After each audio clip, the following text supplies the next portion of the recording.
সন্ত্রাস কবলিত এলাকায় প্রথমবার দলীয় কার্যালয় উদ্বোধন করল গেরুয়া শিবির। পূর্ব মেদিনীপুর জেলার এগরা 2 নম্বর ব্লকের বাথুয়ারি গ্রাম পঞ্চায়েতের বামুনিয়াবাড়ে ফিতে কেটে বিজেপির দলীয় কার্যালয় উদ্বোধন করেন উত্তর কাথি বিজেপির বিধায়িকা সুমিতা সিনহা।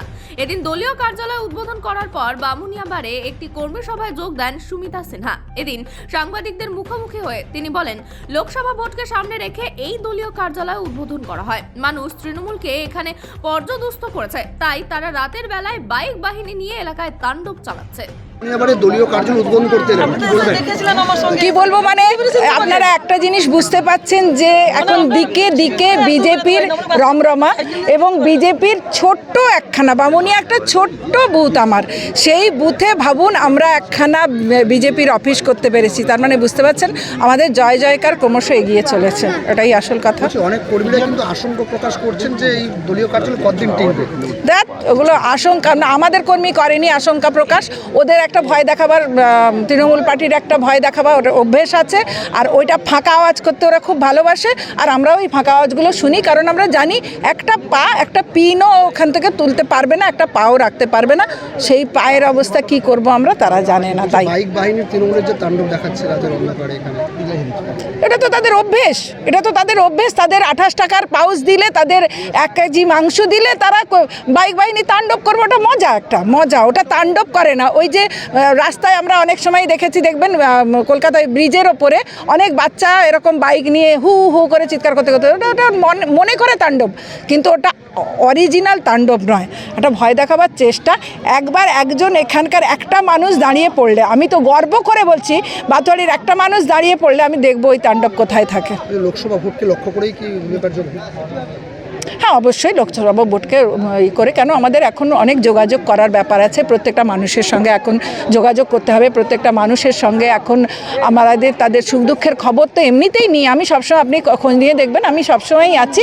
কিন্তু একটা কার্যালয় করলে কি হবে, আমার কিছু কথা একসাথে জমা হয়ে আমার কাছে প্রতিদিন রাত্রে পৌঁছবে। এই কারণেই আমি বসবে, আমার 4টে ছেলে মেয়ে, আমার ভালো লাগবে এই। আদারওয়াইজ প্রত্যেকের বাড়িতে বাড়িতে আমাদের সংগঠন একটা করে কার্যালয় প্রত্যেক বাড়িতেই চলছে।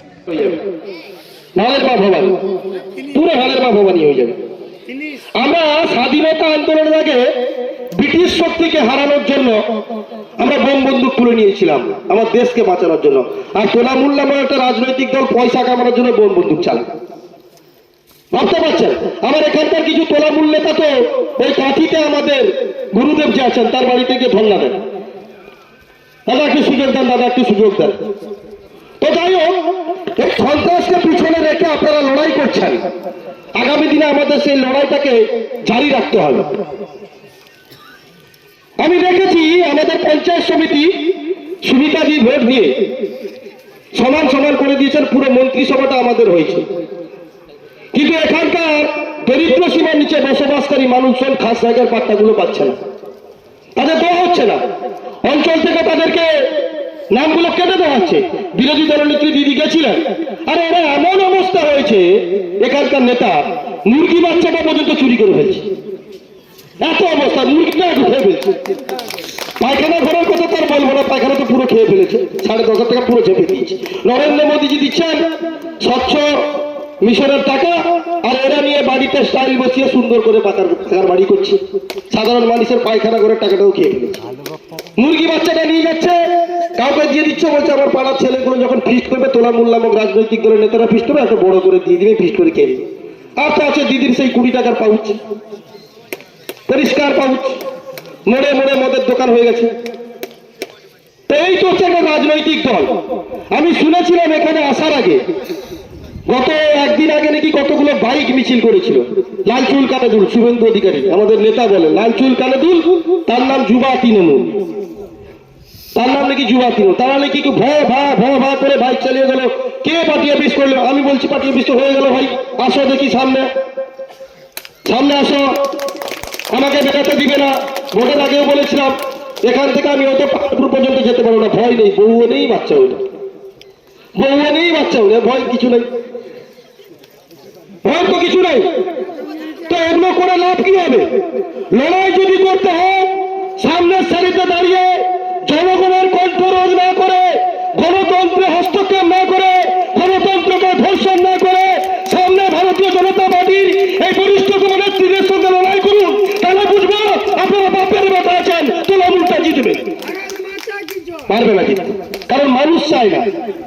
মানুষ চায় না। আজকে আপনারা দেখেছেন আমাদের যেখানে যেখানে কর্মসূচি হচ্ছে সরকার পারমিশন দিচ্ছে না, কারণ ভয় পাচ্ছে। কর্মসূচি মানেই ভয়। আর তৃণমূলের কোন নেতার বিরুদ্ধে বলবেন বলুন তো? সবকটা তো চোরে পরিপূর্ণ হয়েছে। তার নামে বলতেই তো লজ্জা লাগে।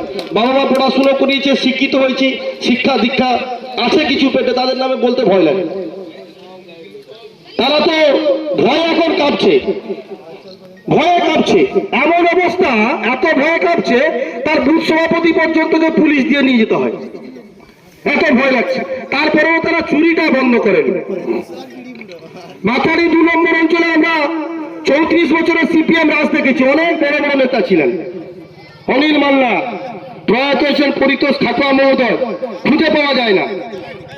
খুঁজে পাওয়া যায় কি? পাওয়া যায় না খুঁজে।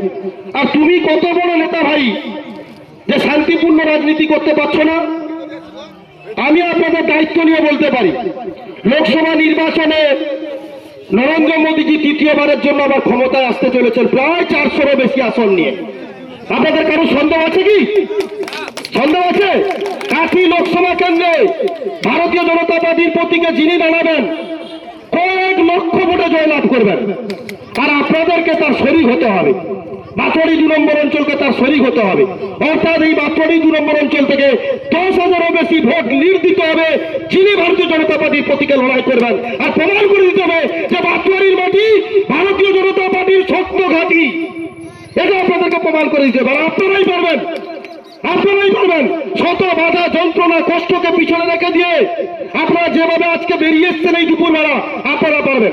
তোরা মূল তো কোল্ড ছাড় ভাই, কোন ছাড়? কিচ্ছু করতে পারবে না। আমি দায়িত্ব নিয়ে বললাম, 2-1জনকে মারবে পিটবে, আমি যন্ত্রণা জানি। এখানে বহু রাত্রে বাতড়ি 2 নম্বর অঞ্চল থেকে কর্মী সমর্থকরা ফোন করে আমাকে, কোথায় বোম মেরে দিয়েছে, কোথায় অমুক করে দিয়েছে। আজকে প্রশাসনের লোকেরা দাঁড়িয়ে আছে এখানে আমাদেরকে শেল্টার দেওয়ার জন্য। আসলে শেল্টার দেওয়ার জন্য দেখছে, শুনছে। ওরা তো তৃণমূলের সব মানে দায়িত্ব নিয়েছে, তৃণমূলটাকে জিতাতে হবে। যে কে কি বলছে তারপরে ওকে থানায় গেলে কালাবে। প্রশাসনের এমন অবস্থা হয়েছে, আপনি একটা ডায়েরি নিয়ে যাবেন, এগুলা থানার এমন অবস্থা সেখানে নাই না। বাতাড়ি 2 নম্বর অঞ্চলে এমন তৃণমূল নেতাদের পরিস্থিতি, গণতন্ত্রের 4র্থ স্তম্ভ সাংবাদিকদের আক্রমণ হতো। গত ভোটে এই বুথে হয়েছিল, গত ভোটে পঞ্চায়েত নির্বাচনে এই বুথে আমার সাংবাদিক বন্ধুরা যারা প্রতিনিয়ত মানুষের পাশে থাকে, দুর্নীতি যা হচ্ছে সেগুলো তুলে ধরে, তাদেরকে এখান থেকে বেরোতে দেওয়া হয়নি। তারা মার খেয়েছে, মার দিয়ে ছুটতে গেছে। আমি জানি তো, এত বড় হনু ছিলেন এখানকার মেম্বার, এত বড় হনু। আরে বাবু যাবি কোথায়? সব কটাকে বালিগাইতে যেতে হবে, সব কটাকে বালিগাইতে যেতে হবে। এখানে আমার কর্মীর গায়ে একটা হাত পড়লে ওখানে থেকে বাড়ি ফিরে আর হবে না বাবা, আর হবে না। সব কটাকে আমার অঞ্চলের উপর দিয়ে 3 নম্বর অঞ্চলের উপর দিয়ে কিন্তু বালিগাইতে ঢুকতে হবে। আপনার এখানকার বড় নেতা থানায় একটা মিটিং নিয়ে বলছিল, একটা সমস্যা ছিল, এখানকার একজন চাষযোগ্য জমি তাকে আটকে দেওয়া হয়েছিল। এই তপনদা অংশুদায়রা ছিলেন। বড় নেতা বলছেন, স্যার আমি বাতড়িকে পুরো শান্ত রেখেছি, পুরো শান্ত করে দিচ্ছি পঞ্চায়েত নির্বাচনে। আমি বললাম শান্ত উনি অন্য কারণে করে দিয়েছেন, আসলে উনি ভয় পাচ্ছেন। পঞ্চায়েত সমিতি তো আমাদের হয়ে গেছে, 3 নম্বর অঞ্চল বিজেপির হয়ে গেছে, 4 নম্বর অঞ্চল বিজেপি, উনি তো আর ঢুকতে পারবেন না।